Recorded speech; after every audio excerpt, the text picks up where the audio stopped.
So we are totally live. Welcome, welcome. Streaming. Okay, excellent. Well, welcome. A small crowd, but we're a good crowd. And I've been talking about drones all week this week, going presentation after presentation. I've got another one yet tomorrow, but today we're going to talk about TFRs and flying safely with drones. And we'll get into the various differences between manned aircraft and UAS aircraft. But the idea is I'm going to try to focus most specifically on drones. For those that don't know me, my name is Ryan Latourette, and I've been flying drones since about 2012. That's when I first picked up the DJI Phantom 1. That was the first one that came out. And I can tell you the funny story is that I wanted to take pictures of my family farm that was being sold.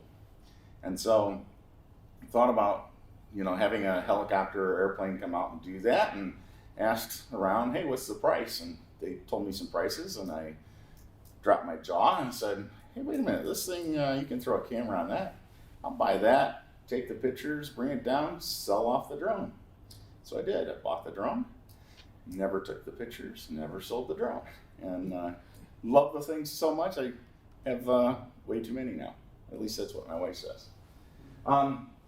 So I go around the country, often talking about advocating for drones. I talk about drone safety.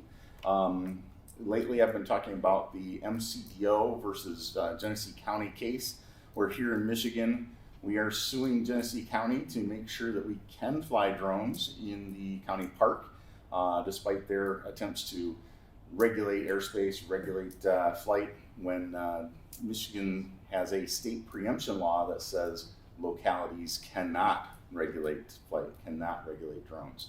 And we're still waiting on a final decision in that matter, but it's an important piece of legislation for the UAS community. But today we're going to talk about flying drones and temporary flight restrictions and learning more about that. So we'll hopefully get started. And we're going to navigate the restrictions. Let's go right into the next slide and talk about today's goals. So probably the first thing is, when we're talking about all things aviation, FAA, NTSB, everything's an acronym. So we got to get through all the terminology. What does it mean? Then we'll step into what types of TFRs there are. There are 8 different types of TFRs, and it's good to know what those types are and why those types are in place. Controlled airspace, not technically about a TFR, but it's important to understand because they can tie together. And how to determine what restrictions are available. So where do you go to find out if a TFR has been enacted, and how you can go about being able to fly in those TFR situations if there is one in place. And that's the second one there, getting access, is how do you go about making the request in order to fly in a TFR airspace. And finally, we'll go and look into the future, and I'm hopeful to get out my crystal ball, give you some ideas of what we're seeing with drone legislation around the nation, what we're seeing with TFRs in specific, and with controlled airspace in general. All right, so here we go with acronyms. TFR, temporary flight restriction. Temporary does not necessarily mean temporary. In some cases, it can mean permanent, but they stick with the idea of TFR, temporary flight restriction. NOTAM, notice to airmen. This is the actual written out language of the TFR and how it's delivered to all airmen, whether you're a UAS pilot or a manned aircraft pilot. LANC, or some people say LANC, low altitude authorization and notification capability. This is going to be for requesting authorization for airspace when you are trying to fly, but only in controlled airspace. COA and COW, little differences there. One is more going to be for your government entities, but it's still talking about your authorization and being able to get past having to go in and make a LANC request. RPIC, Remote Pilot in Command, hopefully that's you, because you are going to be the flyers. NAS, the National Airspace. ASI, Aircraft Safety Inspector. Those are the folks that are hired by the FAA. They are going to be the ones that ramp check you. So if you have a proposed flight that you're going to go out to fly, you've probably opened a Lance request.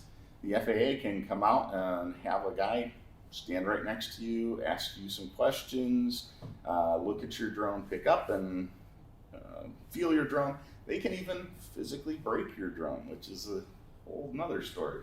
But yeah, the ASI is to make sure that you are going to be flying safely in the NAS.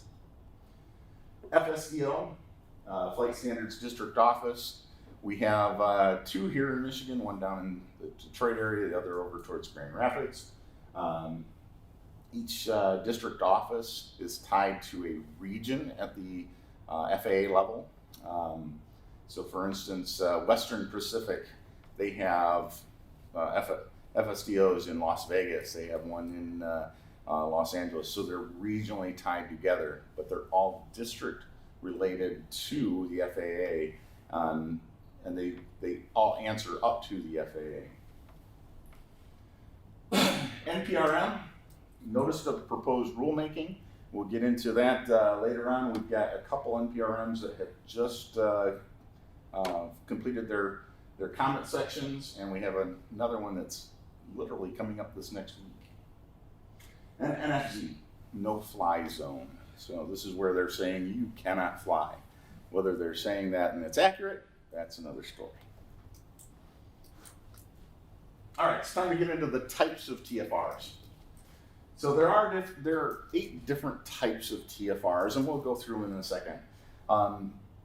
The types are specific in terms of who can request them, who is able to authorize them. So, for instance, we'll get into the idea of national security. If there's a national security TFR, it's probably issued by likely the military. FAA could do that, or the military could do that. Secret Service, FBI. So national security, those are going to be your national security entities that have the authorization that they can say, we don't want anybody to fly at this location for this period of time. The second bullet there says the FAA holds that responsibility for issuing the TFR.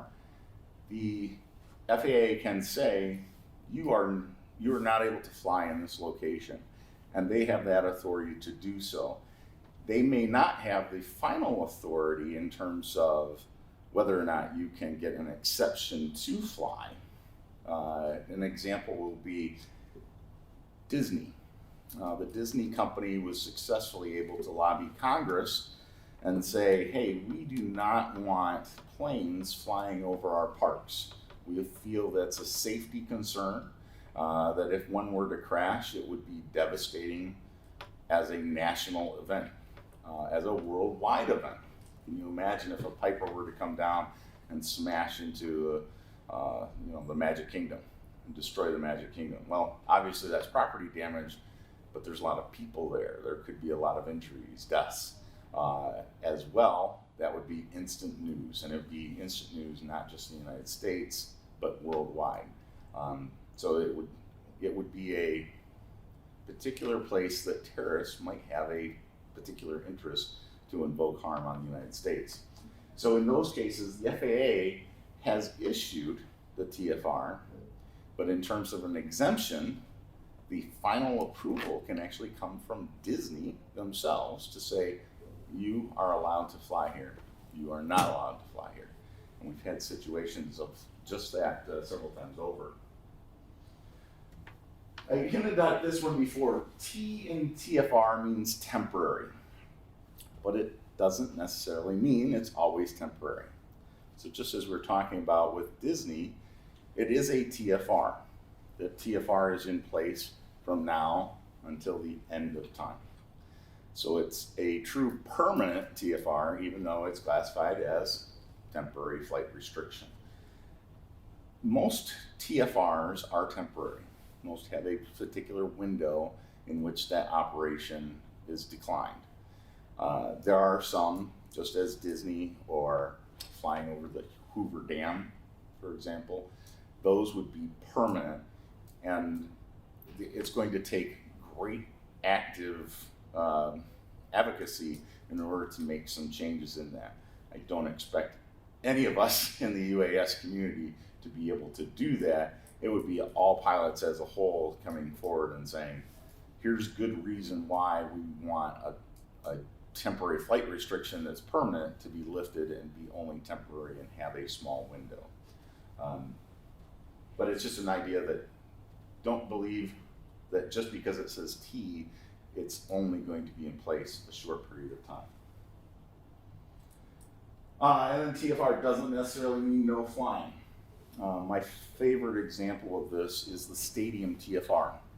So a stadium TFR is in place permanently. It is one of those permanent items, yet it is only for a specific time period. And it's only for specific groups. And it's only for specific events and only for specific areas. It gets quite complex. The TFR for stadiums mandates that a stadium of 30,000 or greater has a flight restriction in place for a window around the event that starts immediately prior to, or I think it's an hour prior to, and goes up till 3 hours after the event. So you have this window of time. But it's permanent in that that window of time is always in place year after year, month after month, decade after decade, until the end of time, provided that the event that's taking place meets their criteria. And the criteria is an NCAA Division I football game, and then it has to be a regular season or postseason game. An NFL game, regular season or postseason. Preseason, doesn't matter. Has to be regular season or postseason. And again, it's that stadium has to be 30,000 capacity or greater. So if you have a stadium, Appalachian State comes to mind. They used to be a Division II school. They've just gone up to a Division I school.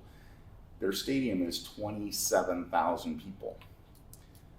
They don't have a TFR in place because they don't meet that particular criteria, even though they are a Division I school, Division I football game, and have a specific time that would apply.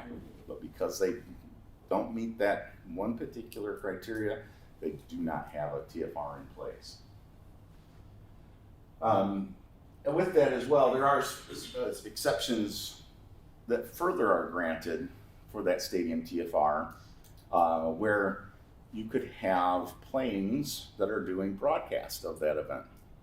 So for instance, even though there's a flight restriction around the national title game, you still are going to have the Goodyear blimp being able to fly in that location and do broadcasts.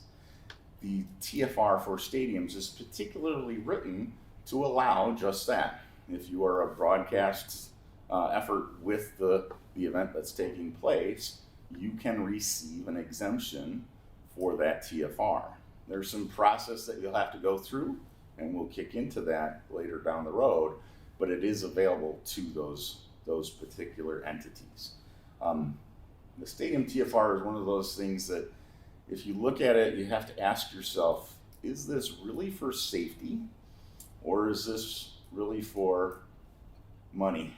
Broadcast rights is one of those exemptions. It disallows others, banner towing aircraft, from floating around the stadium because, gosh, that would be ad money that the broadcast networks are missing out on. And yet, at the same time, you think about Miami. Miami has a stadium with greater than 60,000 capacity, and yet the baseball team there tends to draw about 10,000 people per game. It's pretty pathetic right now.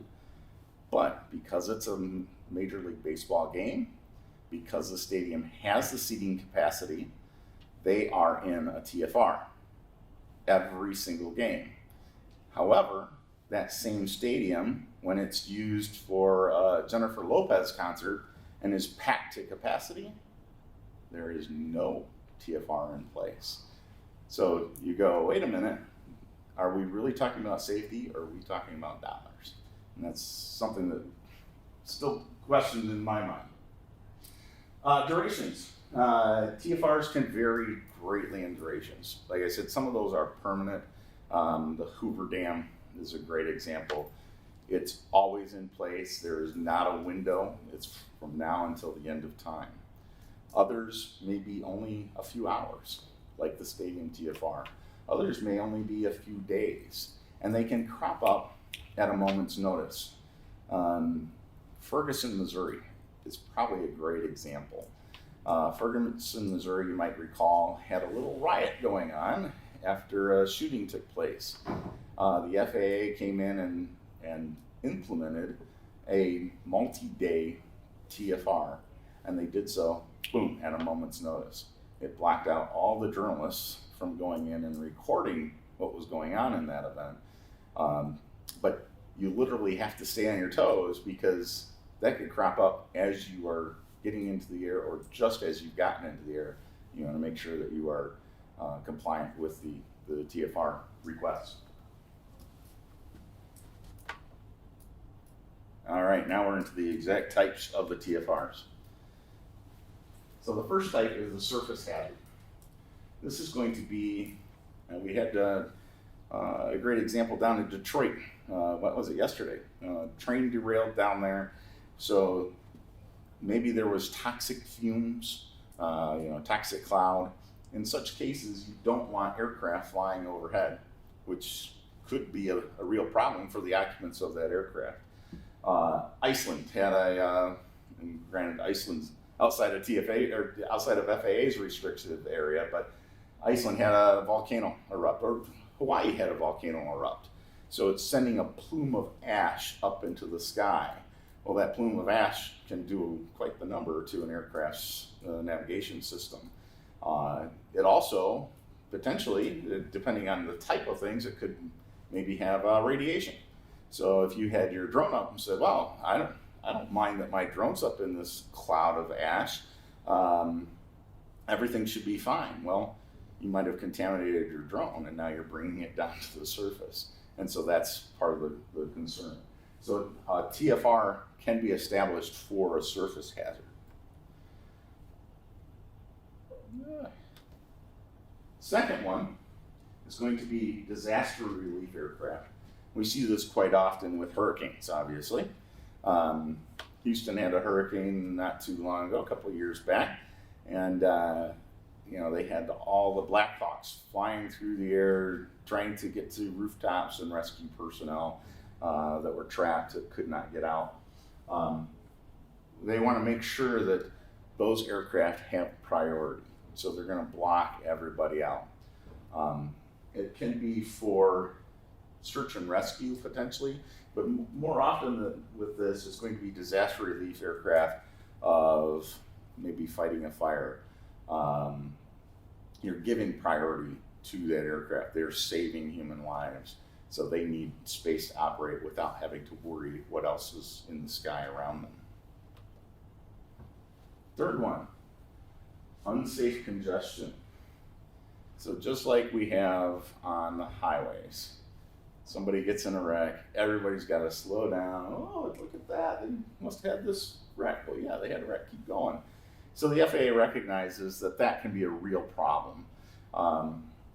This isn't just your news crews that are hanging around over the scene. It's going to be that private operator who's just kind of circling through. Oh, check out all this tornado damage. Check out the fire damage. And what they aren't realizing is they might be impacting other things that are taking place.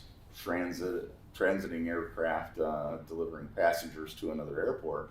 But as well, they're making it unsafe for all the other rubberneckers.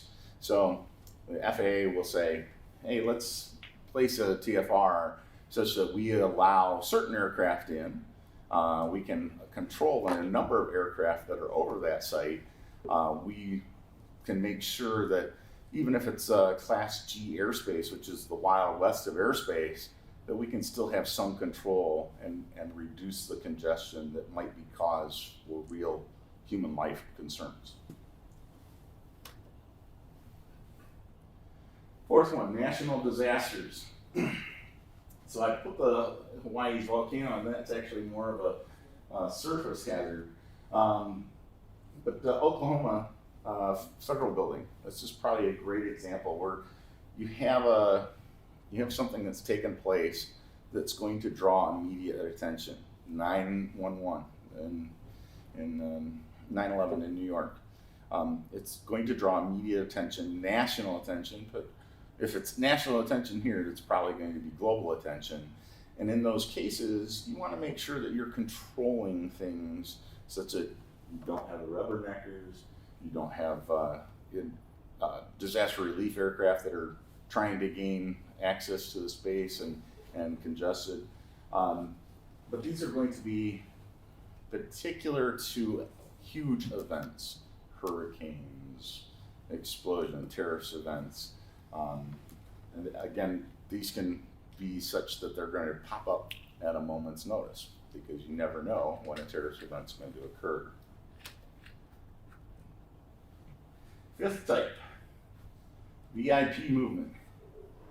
Having just gotten back from New York City, I can tell you everybody there is sick of the VIP movement, TFR. Trump would visit the New York City almost weekly, and 30 miles of airspace gets closed down in a heartbeat. TFRs, again, are something that typically happen at short-term notice because the Secret Service doesn't want pre-information out there as to that VIP's location. Although when it's a scheduled event, a scheduled speaking event, you'll see that TFR typically appear within 3 or 4 days ahead of time. And it just gives that idea that you have particular aircraft or particular assets, that, even on the ground, that are so important that we need to make sure that the airspace around them is clear. JFK assassinated in Dallas. What if it had been a non-fatal injury and they needed to get him to a better hospital in DC? They wanted to get him up in the air right now. So by locking down airspace, you can control the in and out of that area and give greater access to your VIPs for whatever emergency purposes are necessary. Likewise, it's certainly to avoid terrorism as well. Space operations. Fortunately, we don't have that one here in Michigan, but if you go down to Florida, Cape Canaveral, they're all the time having a TFR. And it is the idea that you don't want to have a rocket launch into an aircraft that's transiting overhead. But as well, there's concerns that if our drone was in the air, they're going to have to stop that rocket launch, because if the rocket sends something off into your drone, some type of propellant hits your drone, and now your drone is crashing off into a crowd, you've done irreparable harm to somebody, or you could have caused particular property damage, which may or may not be able to be immediately rectified.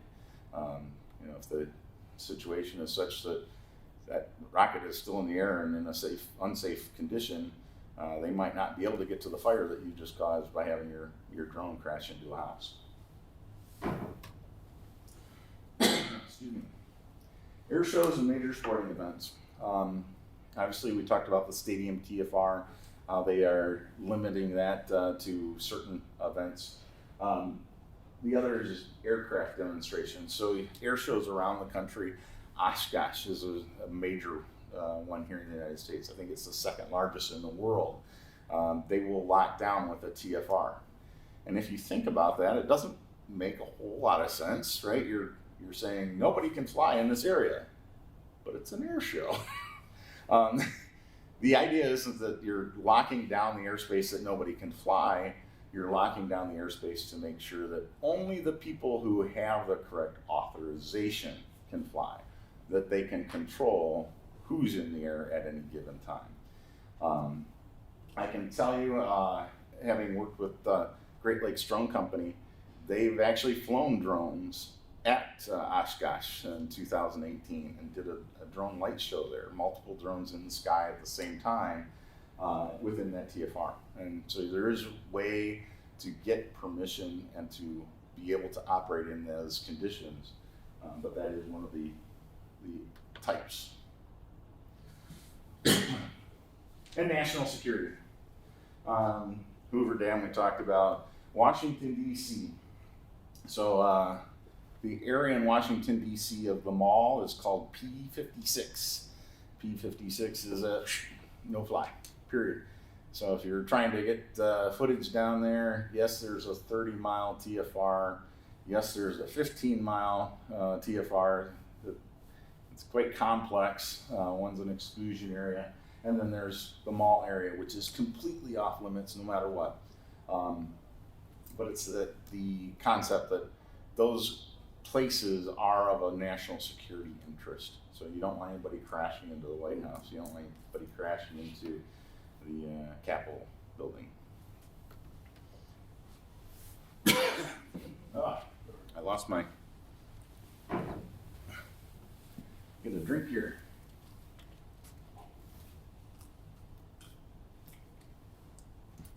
Okay. So temporary versus permanent. Gave that great example of Disney. Now until the end of time, it's completely off limits. Up here, you actually have one of the TFRs showing on screen to say, and I can't even read it on my screen. I think that is the DC exclusion zone. Oh no, it's not. Okay. So on the screen, you can see here, it says we'll be live in 2 days. So it gives an effective date. So both of those TFRs that you're seeing are actually temporary TFRs. So it's true temporary. A permanent is going to look exactly the same. The difference is going to be in the text of the TFR, and that text is called the NOTAM, the Notice to Airmen, that you'll read. And I'll have an example of that here in a moment. But the idea on screen on the maps, it's going to display in the very same way, where you really have to make the determination of whether it is a temporary or a permanent restriction is going to be to look at the text of that TFR in the NOTAM.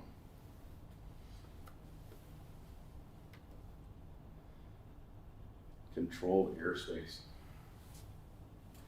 So this gets a little bit away from the TFR, but we're starting to lock down airspace. So I considered that since we're a drone safety class, we needed to at least have an understanding of controlled airspace and why you should not, could not, cannot fly in those airspaces, and how you should be able to, and what process you can go about to be able to fly in those airspaces. So that's a chart of the airspaces. Notice they look like upside down wedding cakes. There's reasons for that. Each has a shelf so that you can have particular aircraft underneath at different levels. At the topmost level, because you're think of your glide slope of an aircraft going up, they want to have those glide slopes for like Class B extending on up so that the aircraft can get into Class A airspace. So keep in mind of the graphic, we'll actually go through the airspaces here. Class A airspace. Class A airspace, it shouldn't be any concern to a UAS operator, plain and simple, because you darn well shouldn't be there, ever. At 18,000 feet, your drone should not be flying. This is going to be for those jets who've already exited Class B airspace, the main airports in the world. They're going out at their cruising altitude, so you've got, transiting across country. They need to be unfettered in Class A airspace at 18,000 feet. So we do not fly there, no matter what. Class B, now this gets more interesting. So Class A starts at 18,000 feet, but never gets to the surface. Class B does get to the surface, and it's around your major airports. By major airports, right here down the road, Detroit Airport, Chicago's O'Hare, Class B. If you get into New York City, the busiest air traffic in the world, you're going to see Class B airports. That classification starts at ground level, controlled at ground level, on up to Class A airspace. And it's built in that wedding cake, upside down wedding cake tiers. So you need to know where inside of Class B you are. Class B can be above you, and yet you might be in Class G because you are in that area of the shelf below another of the wedding cakes for Class B. Most of your applications for gaining access to controlled airspace, such as Kitty Hawk or Skyward, AirMap, who I don't recommend, those have the ability to tell you what classification of airspace you're in and whether or not you need to get authorization to fly in that controlled airspace. But Class B airspace, again, that's the busiest airspaces in the world at the ground level. You try to stay out of those as much as possible. When you do need to fly in there, you're going to have a notification, Lance notification, or a COA, COW. Class C. Class C, same difference as Class B.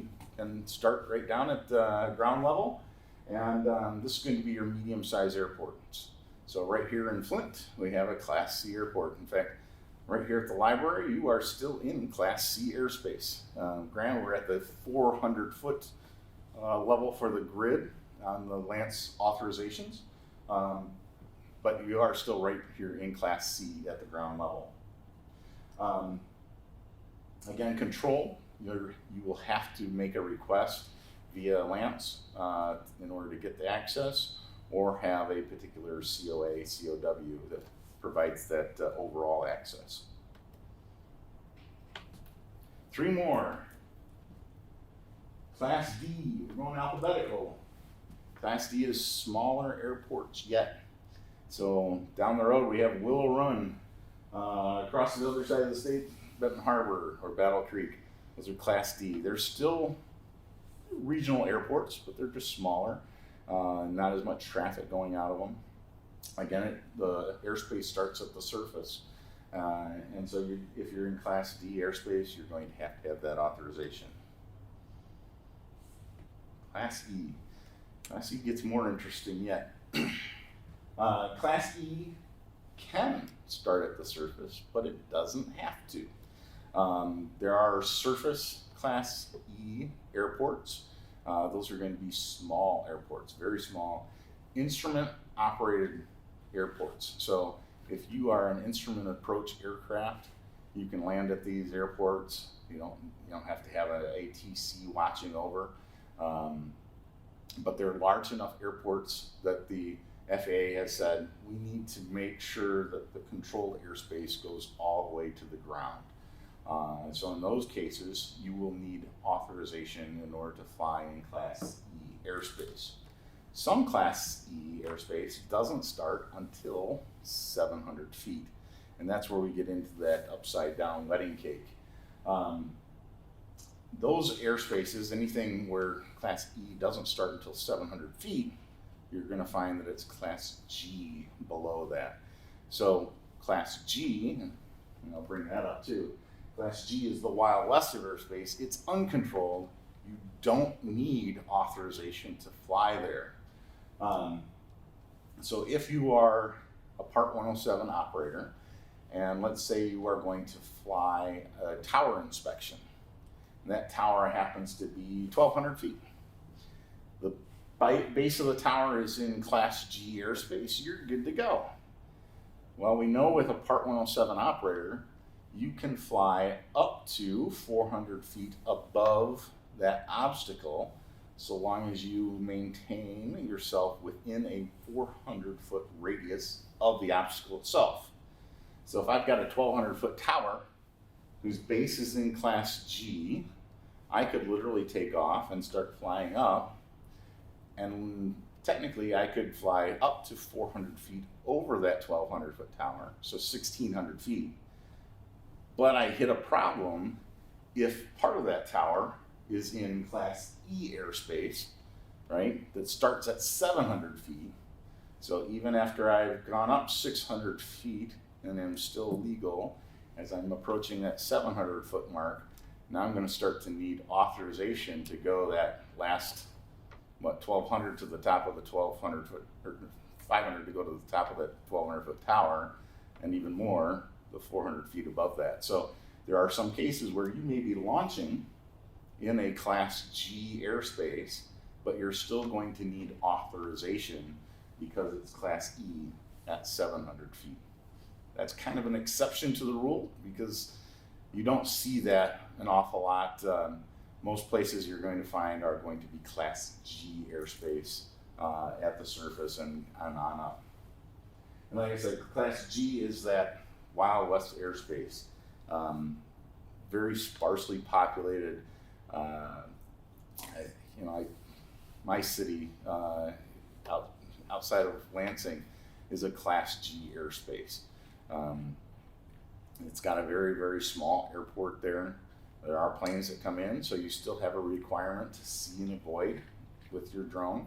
But otherwise, you don't have to have any type of Lance authorization. Previously, there was no need to even contact a ATC if you were a Part 107 operator. You did if you were a hobbyist, you had to call and notify. Now you don't have to do that, but that is uncontrolled. So how that ties in again with TFRs, if a TFR gets placed over any of those airspaces, it doesn't matter which one, it's going to be in effect.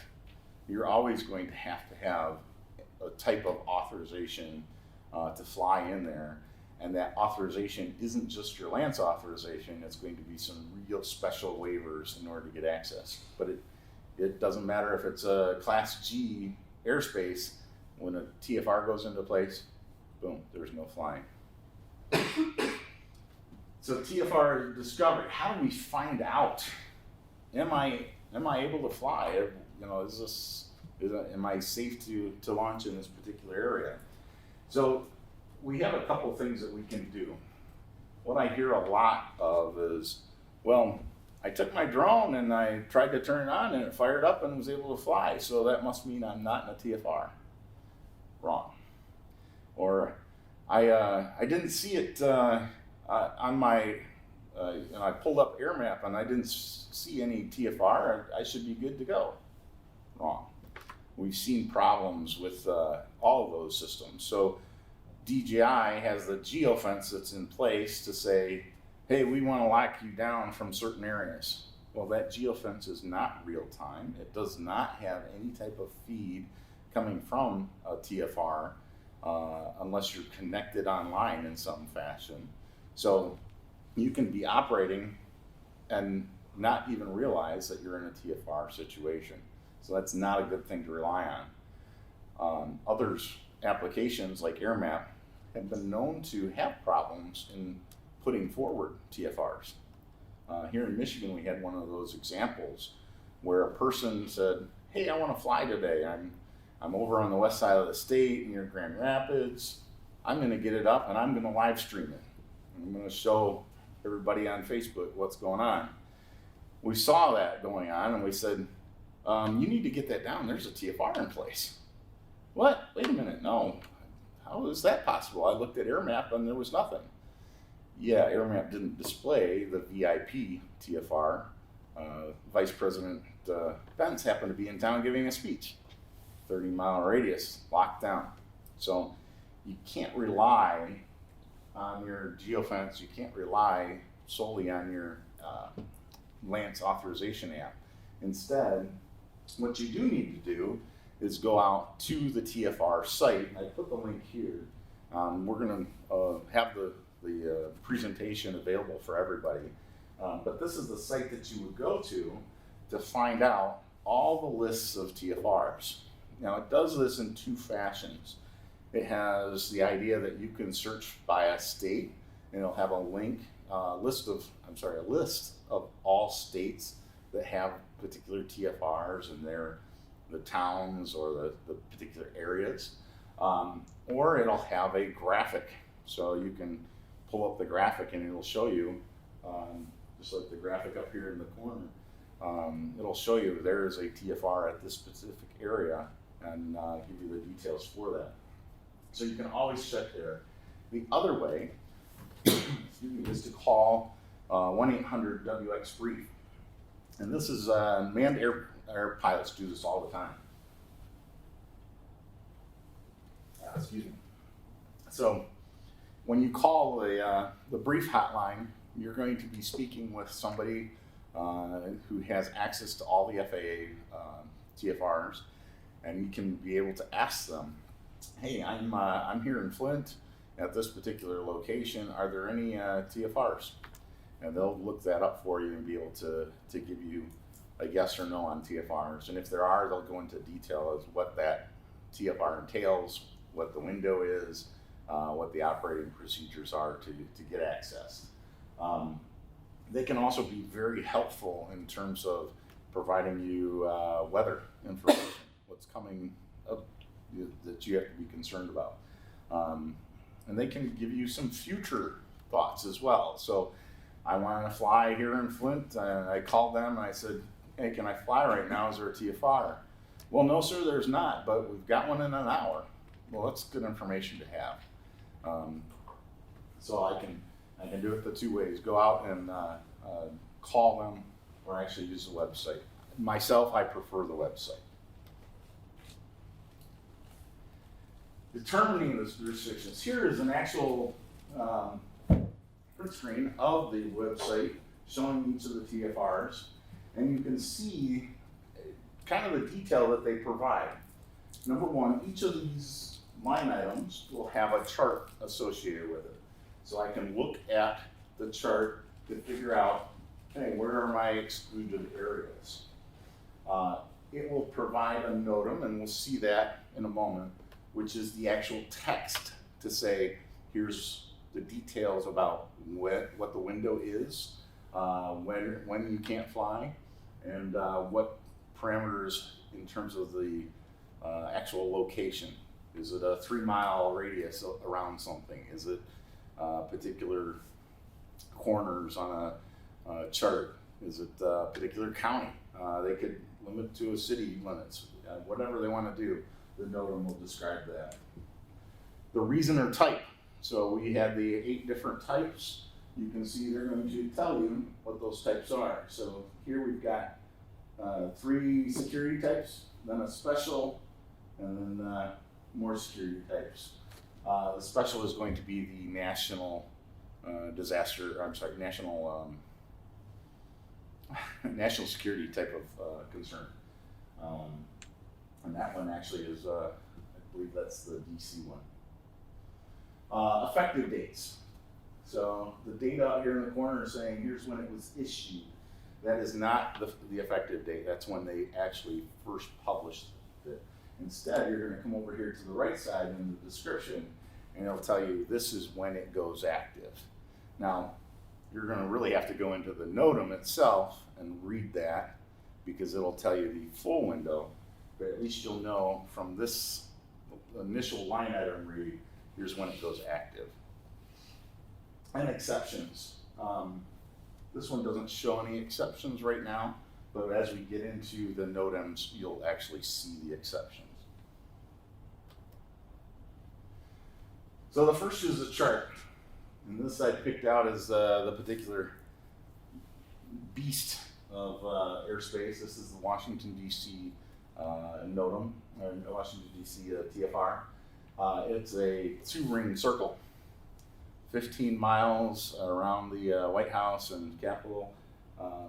It's basically an exclusion zone. You aren't flying there unless you get some very serious authorization to do so. P56, you can see the big arrow going over there, that's the mall. They're saying you cannot fly there at all. That's going to be the Capitol. all the Washington Monument, Capitol, the White House, all of that is P-56, where forget about it, you're not flying there, nobody's flying there. I think just this last week they actually had a flock of birds that went up, and it basically shut down the airspace because the Secret Service could not identify that aircraft. And it just happened to be this huge blob of birds on the radar. But the chart here, like I said, you aren't going to know from the chart necessarily that it's a TFR. In this case, this is just the standard chart. When you click into the TFR link on the TFR site, this will show red, and when it does show red, that's a particular TFR. This is actually just the FAA sectional chart to show you the airspace. Here's the NOTAMs. Looks like gobbledygook. If you talk to pilots, they will say NOTAMs are the worst thing ever. They are useless. And truly, that is accurate until you get to TFRs.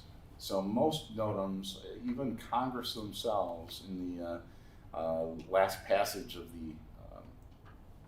the FAA Modernization and Reform Act of 2018, when they started debating that, they said we should probably do something about NOTAMs and cut them out, because they would have thousands upon thousands of NOTAMs going into the system, where every little aircraft was issuing an alert that they were going to fly, or that they saw a cloud, or that they saw a balloon. And it's just ridiculous, because you're sorting through all these going, does this even apply to me? Do I really care? Am I going to be at that particular 1 mile square airspace when I'm flying long distance? So we anticipate at some point NOTAMs are going to be changed and be much more reader friendly and much more definitive in terms of their use. But right now this is the stadium TFR, and this has the detail that we need to know about the restrictions for that airspace. So you do have to fine-tooth comb anytime that you have a TFR. You have to fine-tooth comb the NOTAM to figure out what's going on. So we're going to do that here. The first thing we want to look for is the reason, right? We're trying to figure out what type of TFR is this. And right away they show us this. So I've highlighted it in red. The security special instructions, and this is for sporting events. So we know here's why this TFR is in place, what the reason is for putting it in place. The next thing we want to see is that window of time. So as we read down through here, we're going to find this next thing, and it's going to tell us the window of time is in effect 1 hour before the scheduled start time. So kickoff of the Michigan State game, 1 hour prior to that, the TFR goes into place. And it will continue until 1 hour after the end of the qualifying event. So as soon as the clock strikes 0 in the fourth quarter, the next 1 hour clock kicks off, and that will end the TFR event. Now that's not to say that you can't have another TFR overlap.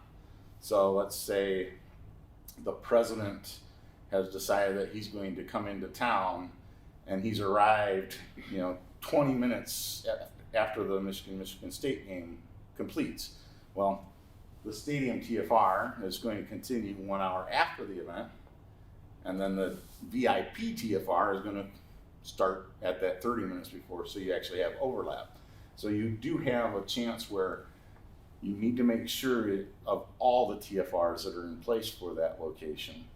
But when you're doing that, always read to make sure, what is my window? Where am I going to be limited for what period of time? Exceptions. So there are multiple exceptions here in the case of the TFR. Just like we talked about, the TFR allows for the Goodyear blimp to fly over the national title game because they have access as a broadcaster. But in order to get that, they've had to go through a number of different requirements. They have to make sure that their aircraft is designated by the ATC to do that flight. They might have to be in constant contact with ATC to know that, so ATC knows that they are in full control of that aircraft in that particular location. Or then they might have to be involved with that event. So they could have, TFRs in place for the football game, but you might have to have somebody airlifted to the hospital. So one aircraft may be standing by and has authority given to them by the security forces to be able to land at that location, launch from that location, fly over, whatever is necessary. But that all has to be attained ahead of time. You have to make sure that you go to that. And the way to do that is here at the bottom. They give you, here's how you can get those types of exceptions. In this case, it's a security waiver application that you would fill out where the TSA is going to authorize you access and run that through all the stakeholders of that event. So the stakeholders could be all the security forces, FBI, Secret Service. It could be the ATC themselves, the air traffic control, making sure that you are a valid aircraft for their system. You have ADS-B if you're an aircraft, or if you're a UAS coming down the pipe pretty soon will be, do you have remote ID? So here's the three types of accesses that we can get. So the first is LANCE, and this is that controlled airspace access. So I can log into Kitty Hawk. I can go outside here in the parking lot and say, oh, I'm definitely in Class C airspace. I need authorization in order to fly. I'll put in my location, I'll put in how long I want to fly for when I'm starting, and I'll make that request. And LANCE, because LANCE is near real time, it's going to basically give me a text to say, yep, you're good to go, as long as I'm within the particular grid for that airspace. A COA or a COW is going to be this broad authorization. So I don't have to go into LANCE every single time and go, oh, I need to fly. Now, this is particularly important to places like fire departments. So if I'm a firefighter, I can't be sitting there dinking around going, oh, I really need access to fly in this Class B airspace because I need to check out this fire that my guys are going into right now. So instead, they have a COA or COW that's a wide access that's already pre-authorized. So it allows them at any given location within their jurisdiction, and some of them are nationwide, to be able to fly at that location. Again, this is all pre-arranged. You've got to go through an awful lot of paperwork to get that, but once you have that, it's in place such that you don't need the authorization at any given time. Now, either of those two things are only going to get you access to controlled airspace. They aren't going to get you access to the TFR. Except, in order to get access to the TFR, you may still be in controlled airspace. You may still need controlled airspace authorization. So, even if we get into the third, the special waiver, you still are probably going to need airspace authorization unless you're in a Class G, the Wild West airspace. The special waiver, that was just what we saw on the last screen where they said you need a TSI security waiver, and they give you a website to go to issue that request. With that, you're going to be making your case. Why do I need to be there? Well, I'm flying for the police. I'm going to be part of the security detail. Okay, they'll take that into effect. I'm emergency responder. I'm there in case we have a fire breakout. So they'll take that into effect. Special waiver, so the Goodyear blimp. The Goodyear blimp had to get a special waiver. They had to say, we are part of the activity that's going on, you need to allow us to do broadcasting. We have a right to be there. So when you're issuing that special waiver request, you're basically telling the FAA, telling TSA, here's why I need to be there. And then you need to follow all their mandates. So as we look through that, comb through that NOTAM, they had very specific details of what you needed to do as an approved aircraft, and you have to follow those. The website for making the waiver request is right here. You'll have to log in. You'll need to log in, create a login, and then you can put forward a request. Yeah, so and I went through it already. So you have some choices here. Why do I need, right? I'm that firefighter, I'm going to have access. That's my greater purpose. I'm saving lives. So the idea of TFR is to impose safety for people on the ground, people in the air. If I'm a firefighter and I'm making sure that people on the ground are safe, I probably have a good reason as to why I should be able to get access to that TFR. So you're going to be asking yourselves these questions of what do I bring to the table that the FAA is then going to look at and be able to judge whether or not you should be given a special waiver access to that TFR.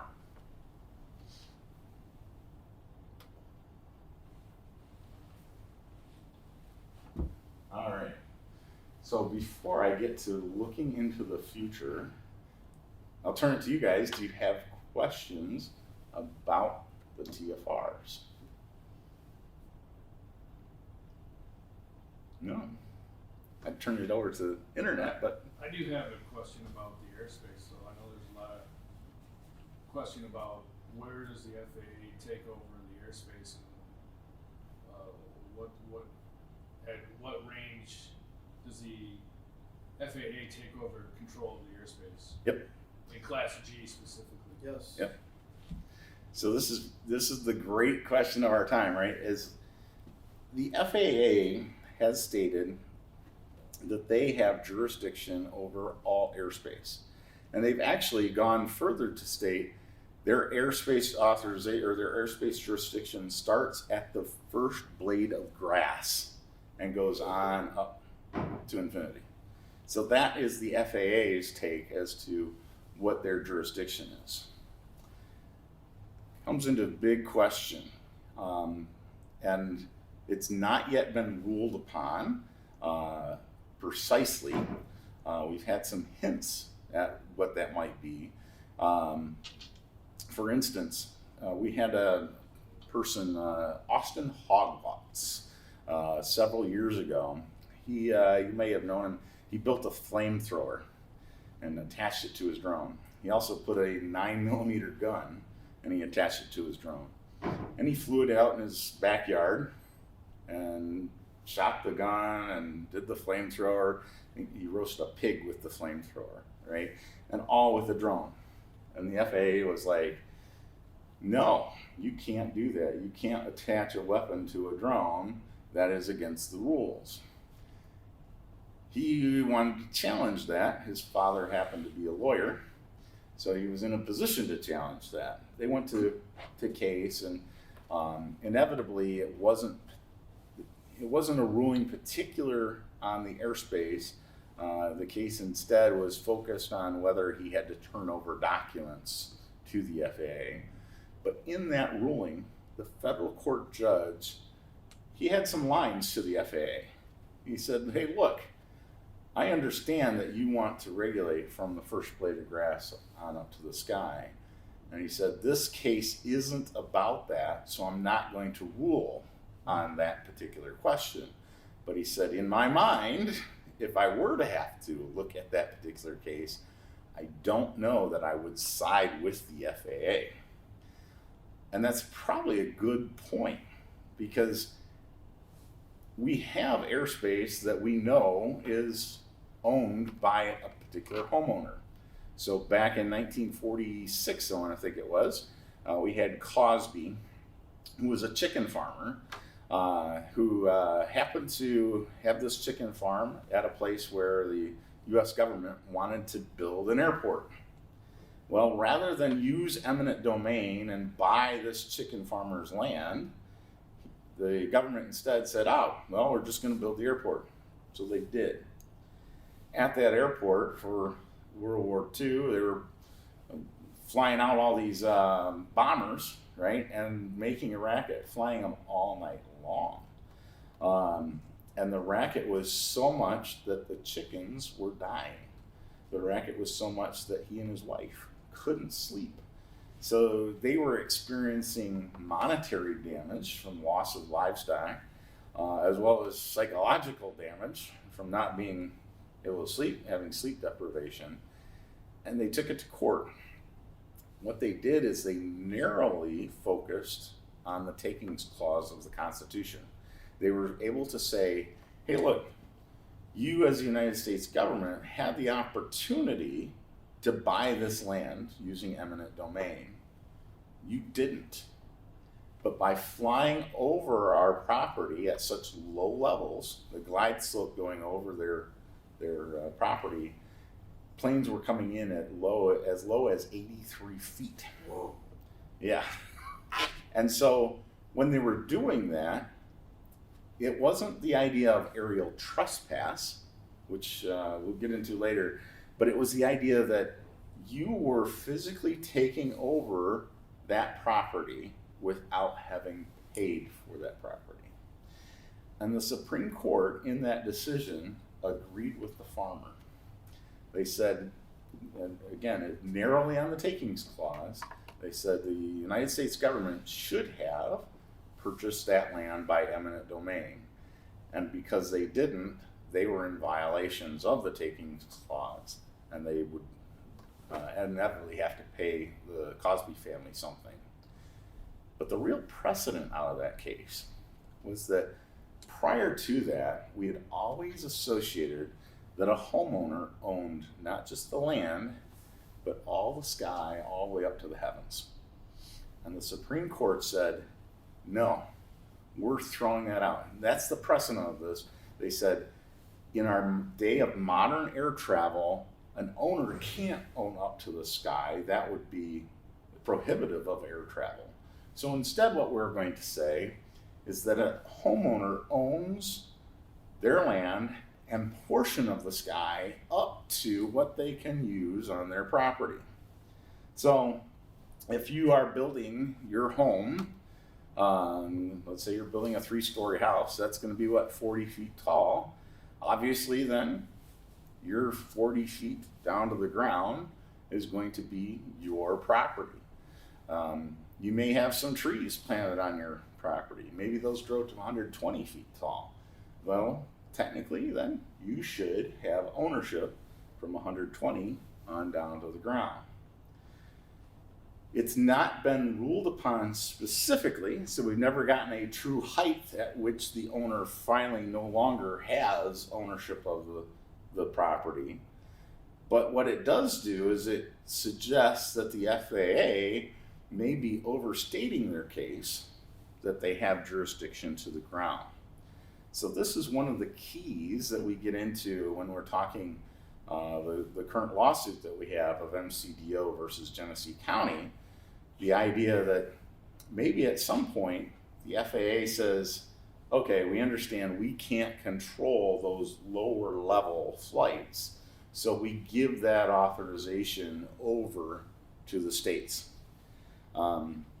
In that particular instance, for UAS operators, we have to be concerned. We have to be thinking, gosh, every single locality could have their own zoning ordinances that prevent us flight at that low level height, 100 feet, 200 feet, whatever it is. So we want to make sure that those individual patchwork of legislations at local levels get tossed aside with a state level that says we preempt all the local levels. So if the federal government does give over airspace jurisdiction to Michigan, Michigan's already set up that they can say, hey, that first 200 feet, we're going to have these restrictions in place. I anticipate that that's going to look a lot more like the MDOT. So MDOT takes care of all the roads, even though the federal government has interstate highways. Well, MDOT still plows them. MDOT still has control over, which roads are getting fixed. State police have control over issuing a speeding ticket. Right now, the local officer can't come out and give you a Part 107 violation because they can't enforce federal regulations. That's got to come from the FAA. So yeah, we don't have a particular ruling specifying at which height, but we're walking that line right now because the FAA has said, no, we have jurisdiction from the ground up. And there is a congressional act that gave them access to all navigable airspace. Well, now we have to decide what's navigable. For a Cessna, well, 100 feet in somebody's backyard is not navigable. But for a Phantom, it absolutely is. So, yeah, great question. Other TFR questions? All right, we'll go to national parks. National parks. So national parks is a sore spot, right? They have said that they will restrict all drone operations. But if you go in and look at their rules, they are very particular to say that you cannot launch or land on national park property. What they've deferred to is the FAA to say, look, we understand that we don't control from the ground up. We only control the land, so we can issue land use regulations preventing launch and land, but we can't do anything about overflight. And the FAA has agreed that that's the case. So if you are at a national park, you can stand, here's the line, I can stand back here, launch my drone and operate out over. Now, I've got to follow regulations, so I have to keep that drone under 400 feet. I have to keep it within line of sight. I can't fly it over anybody. So I still have to follow all those regulations. But a park ranger standing right here across the line can't issue me a ticket because I've not violated their park rules. Now, the moment that drone crashes on their property, here's your ticket, sir. So you do have that type of a type of exclusion that may or may not save you, right? So if you even were to, have your drone touch a tree, it didn't crash, but it just skimmed a tree. Well, technically, you've just operated on their property. They could issue that ticket. Now, some state parks are starting to write legislation to say, or regulations to say, you can't operate here at all. Michigan's DNR just did this, where they issued a policy change that says you cannot fly over a beach. You cannot fly over a campground. They're absolutely wrong. But it's going to take probably us going to court to be able to say, you do not have that jurisdiction to make that statement. That's with the FAA. But yeah, that's a whole nother ball of wax. You have to be willing to get that ticket to fight it, and then now we're talking money at the court level. Yeah. And who wants to go to a national park if you're in a swarm of bees flying above you? Yeah, and honestly, my personal take on national parks, it's probably a good idea, right? Because if I'm out, Mount Rushmore, great example. I've been to Mount Rushmore a couple of times. I'm almost 50 years old. I've been there a couple of times. It's one of those once in a lifetime events that you're getting out there. I don't want my photograph to have 20 different drones dotting that landscape. So I can understand why those restrictions are in place. At the same time, my heart's torn because, man, an aerial, Yes. that area, that would be primo. But I can see at some point, and the national park has said that they are looking at allowing certain operations to happen, which will probably be on a permit basis. So I'll pay $50 and I'll have a small window of time where I can then do it. So, maybe that does allow for a once in a lifetime event to still happen without truly impacting it, because it's a very short window, and if I didn't want that drone in the shot, I gotta wait 30 minutes, I'm still here, right? But we'll see. Yeah, the only reason because they don't show up, the national parks don't show up on the no-fly maps. Right. So you don't know where you can fly and where you can't. Yes, that's a definite challenge. Yeah. And it's not a TFR, so you aren't going to see that as TFR. It's not on an FAA sectional, so you do have to search, and that becomes quite challenging, especially when you get into city levels and state levels. Is this city park available? Is this county park available? Is this state park available? And that's one of our hopes with MCBO, is that, hey, if we can concentrate all the regulations at a state level and skip all these other little patchwork things, it's going to make it much easier, especially for commercial Part 107 operator, to be able to say, I can fly there, versus I'm going to spend 3 hours trying to figure out, can I or can I? All right, so let's go into the future here. And we're talking not too far future, December 20th. So the FAA has not promised this, but they've also said, don't expect it not to happen, right? I was just in New York, and we had one of the major FAA guys right there who said, yeah, they were all tracking to this NPRM being delivered on the 20th. So he hadn't heard anything to the contrary. So at this point, we are still expecting a new NPRM on the 20th, and that is for remote ID. Now, a remote ID does a number of different things. One, it is going to tie your drone to yourself.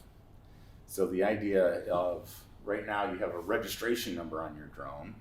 I can only see that registration number if I've brought it down, landed it on the ground, and the police officer picks it up.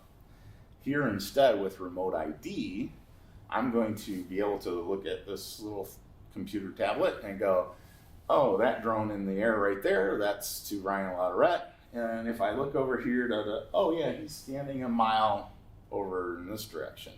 So it's not just the drone being able to spot the drone and know who it belongs to, but be able to spot you as the operator and your particular position. The security folks, National Homeland Security, FBI, all those groups want remote ID because they want to know who's a white hat operator versus who's a black hat operator. And they figure that if they can see a drone and, oh, it's near my police helicopter, that's a black hat operator. I don't just want to be able to see the drone like they can now and go, I need to follow that drone back to wherever the person's landed so I can figure out who's flying it. Instead, oh, I know where they're flying. I can spot them on a map, and he's over there. I can send folks out there right now, pick this guy up. Will that tie into like ADSB? No. So ADSB was ruled out for drones. The reason being is that with the number of drones that are in place, at least registered in place right now, there would be far too many for ADSB to be effective. So you would have ground clutter.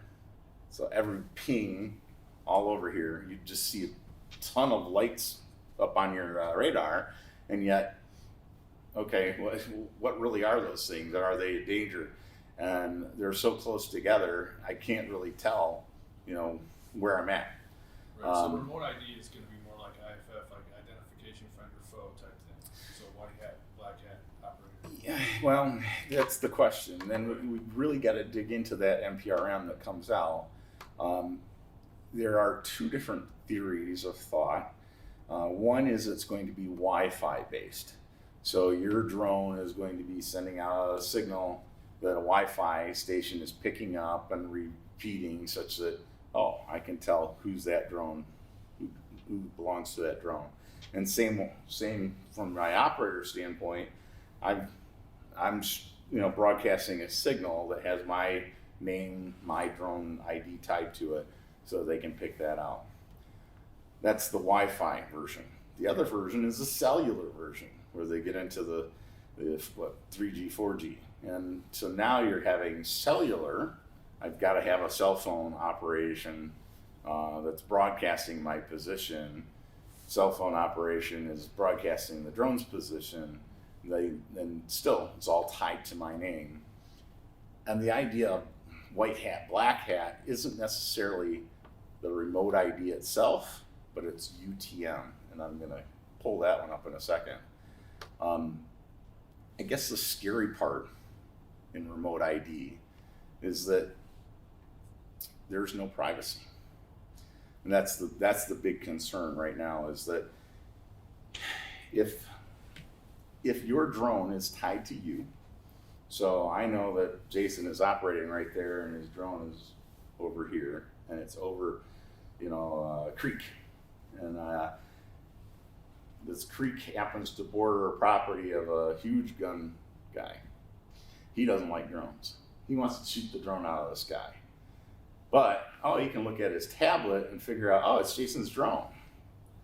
I can visit him at his house and tell him directly with my gun. Well, now we're putting people in real life danger. The other concern with privacy, what if it's a 12-year-old? Now we're starting to deliver information about minors versus adults, and should that information be out to the general public? Now, one of the things the FAA has said is they're going to try to limit the scope as to who has access to what information. So they may have a tiered access level such that, hey, I'm Department of Homeland Security, I get to see everything. Because I have that clearance, I should be able to see everything I want to know. Versus I'm a local officer, I'm not necessarily investigating any crime, blah, blah, but I just want to know. Well, okay. They were even talking having a public access. So instead of Mr. Gun owner here who hates drones has access to everything, well, no, he can only have access to a particular, maybe it's the registration number. Doesn't give him any clue as to who is tied to that registration number, but then he can go to the police and say, hey, I saw this registration number and it's flying directly over me, right? And makes the complaint. Now that police officer can type in the number, we can see it's Jason. We can see he was operating today. And I'm looking at it at the flight logs. It doesn't match up with what you're saying to me. Or it does, we're gonna go have a conversation with him. We do have to see what that NPRM actually entails, but our concern is there are problems that we're going to have to fight through and make sure that the FAA is aware of those and can tailor to meet our needs. So going on that, then what you're saying is that anybody would possibly have some form of access to be able to know something about whoever's flying via a phone or a tablet that they would have. Yep. That they would have a link that they could do that. And then the officials, they would be able to just tap in and they would be able to see who you were and where you were flying without seeing your device or anything, just off a number. Right. Wow. And that's the question. We don't know the full details. We'll get to see that this next week. But yeah, everything that we've heard so far is suggesting that your drone is going to be tied to you. With the remote ID, it's also going to be seen in the UTM system such that they can tell where you were flying. Were you in controlled airspace? Were you in a TFR? Did you have the proper authorizations to fly in those locations? Didn't you? So they can start to then say, we do have a rogue operator and we need to visit that person and do some enforcement action. Or, looks like everything's in order. That person was flying, they had the authorization to be in Class C airspace. We can tell that They were not over any houses. They were over your field, Mr. Farmer. He wasn't over your barn. He wasn't over your wife. Sorry, I know you made that claim, but so that's the hope that they can show that. But our concern is going to be what level of information each tier can get. Would you be able to fly under the radar of the Mini? The answer is supposed to be no. We will see. Okay. But it is supposed. You would? It's supposed to be for all drones. Okay. Yeah. So we'll see.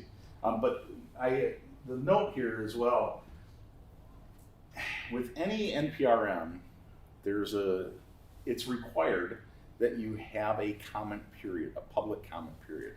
And those public comments are what the FAA then will use to tailor or adjust the proposed rule. So in this case, they're proposing that remote ID be tied to every single drone.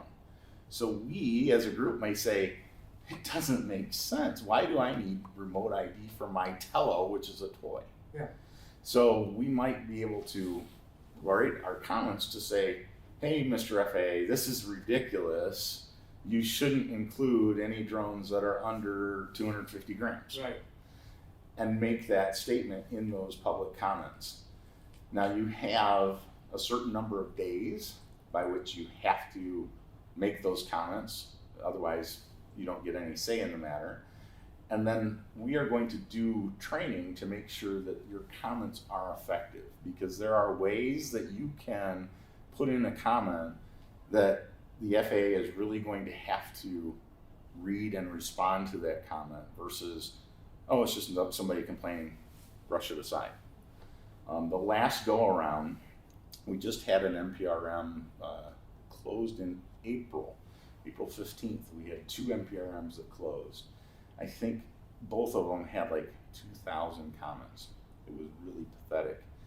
And the majority of the comments were from AMA members who had been given a script. And the script basically said, we don't like this, don't install it.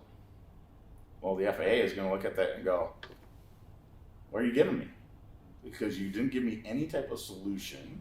You just said you didn't like it, right? You didn't give me a reason why it was bad for the system, right? You didn't give me any data that said, hey, if you implement this, it's going to cost X amount of dollars, or it's going to, increase risk versus decrease risk. So we need to make sure that our comments get entered in such a fashion that we have supporting data to our positions, and that we're providing alternate solutions that the FAA can then go, yeah, let's consider this instead of our rule, and we can adjust our rule accordingly. The other particular interest in those comments is that collective organizations get priority, which makes sense. I mean, if we've got 50 people that are part of an organization and that organization issues one statement, well, that's a powerful lobby versus one person that says, hey, I don't like this particular rule. So the FAA can go, oh, that one person, yeah, we don't necessarily need to satisfy them, write this up, but this group of 10,000, yeah, we got to pay attention. So we're probably going to have to organize as a drone community and start to think about our comments, back our comments up, and then issue those as a unified force.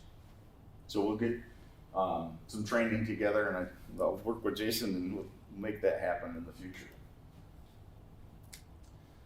2020 March, so this is when we expect those comments for the NPRM to be required. Again, it's all depending on when the date that we get the actual NPRM in the first place. We'll get 60 or 90 days, I think it is, for the comment period. So if that December date pushes out into February, then this, March 2020 further pushes out as well. But we'll have a particular end date and time where all those comments must be entered. Anything entered after the fact is ignored. And then we have finalization. So even after all of our comments get entered it's going to take a few more months' time for the FAA to sort through and say, here's how we're going to readjust our proposed rules to make our final rule, and then we're going to start to roll this out, and we'll have everything be in place that's required. So a great example of this is the Part 107 operations. So when the Part 107 came into effect was August 29th of 1996.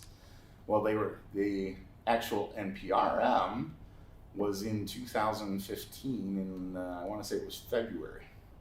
So February of the year earlier, they came out with the NPRM. They had comments that then closed in, was it May? And it took them yet a whole nother year and a half in order to finally roll out and say, these are the regulations for Part 107. So we'll have the same thing take place with remote ID.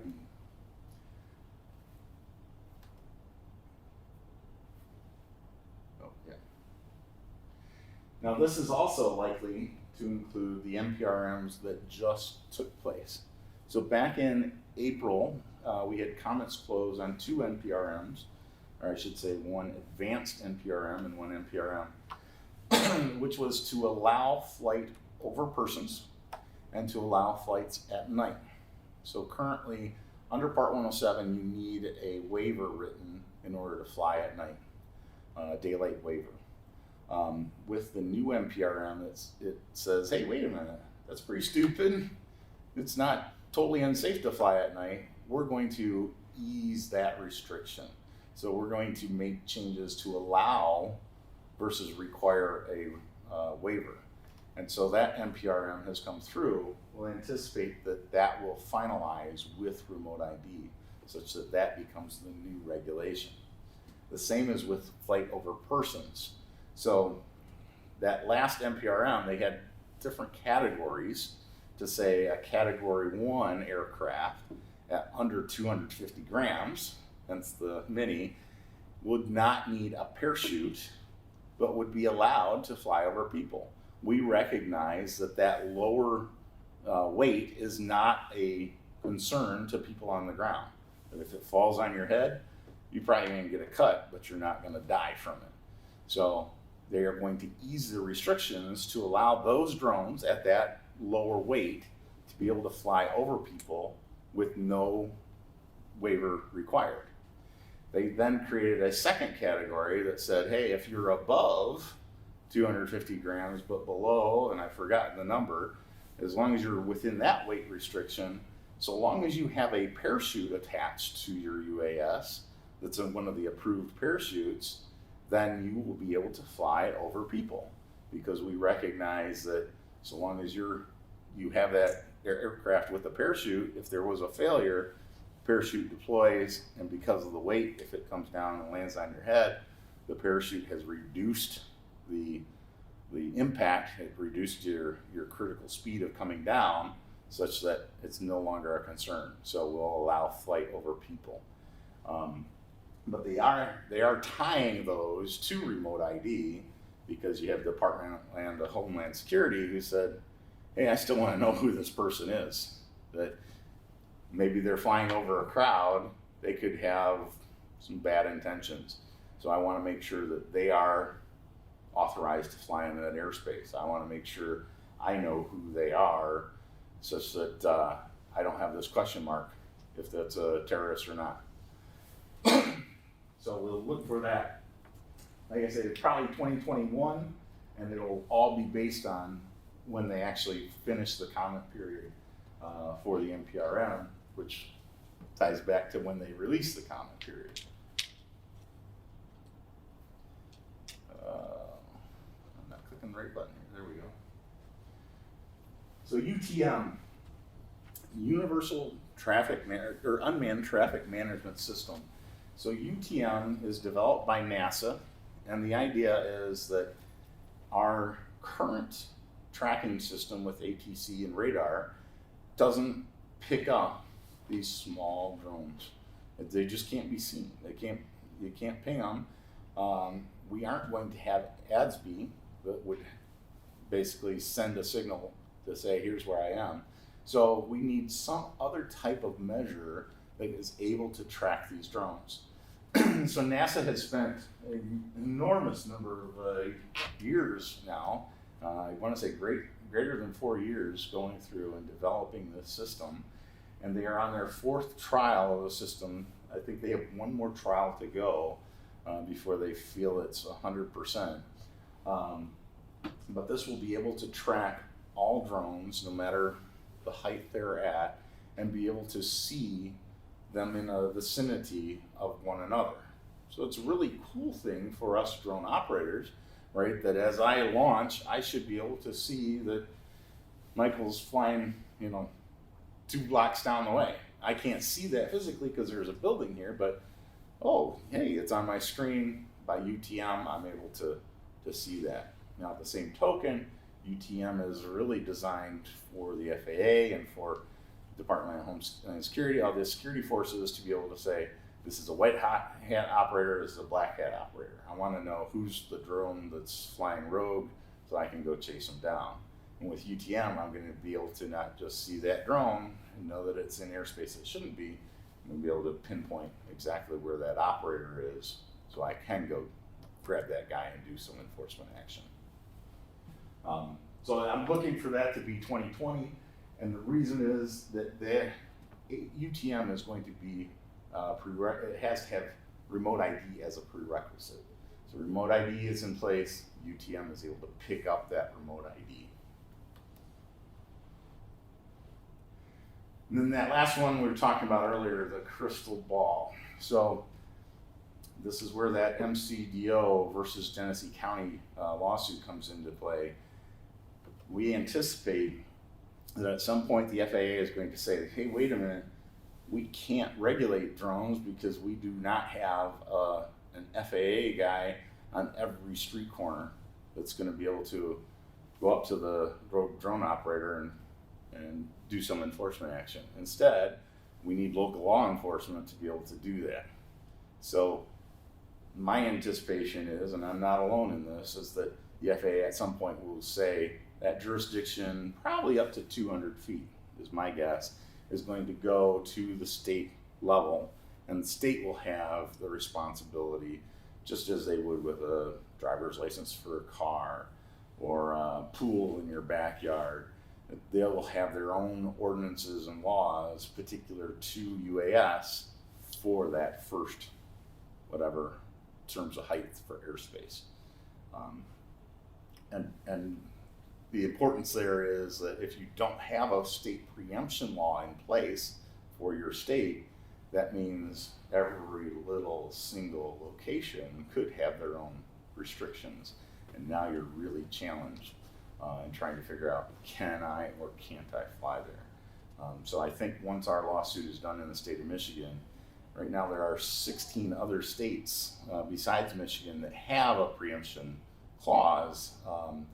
I anticipate the remaining 33 are going to say, you know what, let's pass our own because we see this coming too. And to me, that's a good thing. Disturbing trend, and I think we're going to see a lot more of this. In terms of TFRs previously have been for all aircraft. Now, there was an argument made several years ago, and especially when it came to the stadium TFR, that TFR did not list unmanned aircraft.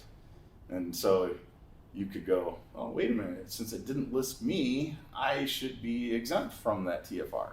Well, the FAA kind of got that idea, and no, we're going to write all the aircraft in, and TFR is going to apply to all of them.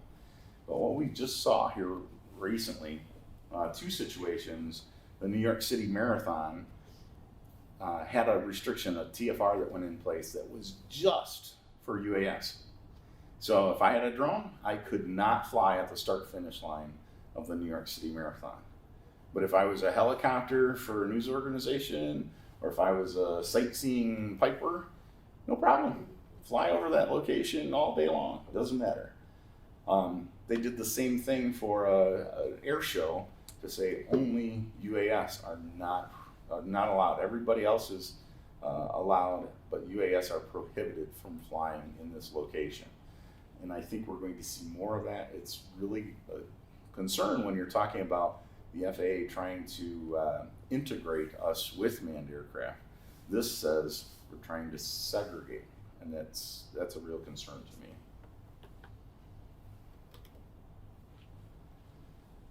And then we talked about the easing. So in particular, the night flight. So we're trying to say the FAA is trusting us more, and we're going to allow the easement of that regulation where you aren't going to have a waiver at all. They're saying this is safe operation. We're going to allow it. Flight over people. Okay, it's a little more dangerous, so we're going to allow tiers to take place. Beyond line of sight, that's going to be probably 2022 and beyond, where they're going to start issuing an ability to fly beyond line of sight without a waiver. I actually would anticipate 2024 or 2025 before that happens.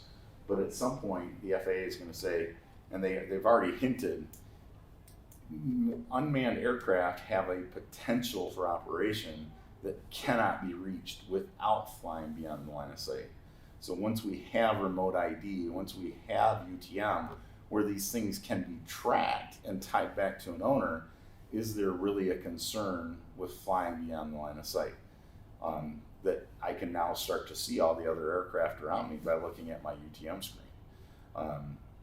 I can fly over people because that's been eased. I can fly at night because that's been eased.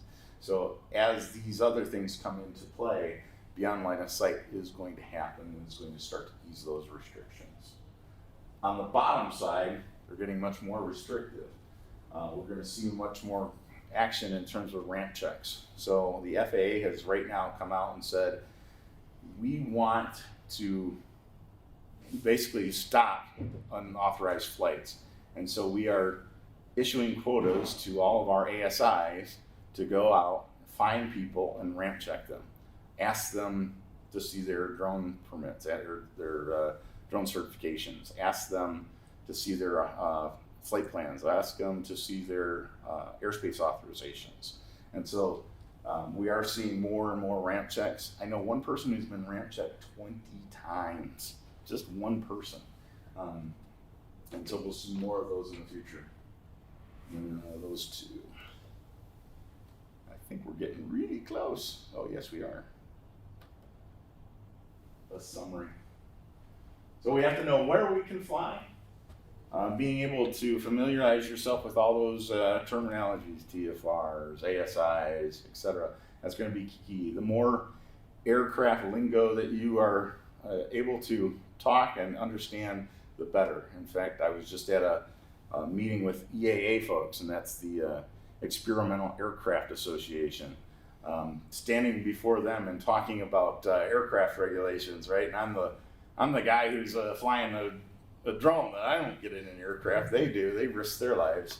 And being able to have the lingo to be able to talk with them was a real key. Whereas somebody else coming in having no idea of what ADS-B means, for them to be able to associate and say, hey, this guy really knows what he's talking about versus this guy's flying a drone in my airspace, I'm concerned. Read the fine print on any TFR. There's the details in there, again, that window, and also all the details that you need in order to gain access when it's absolutely required. And then I just had to throw in the picture, because this is me flying with the Great Lakes Drone Company. We went to Vegas, and here's a reflection bay that says you can't fly drones there. And what did they actually hire us to do? Fly drones there. So there's always an exception. So even though a TFR blocks you out, there are exceptions, and you can access, provided you do it the right way. That is it. Woo! Any questions? We're good. Thank you so much.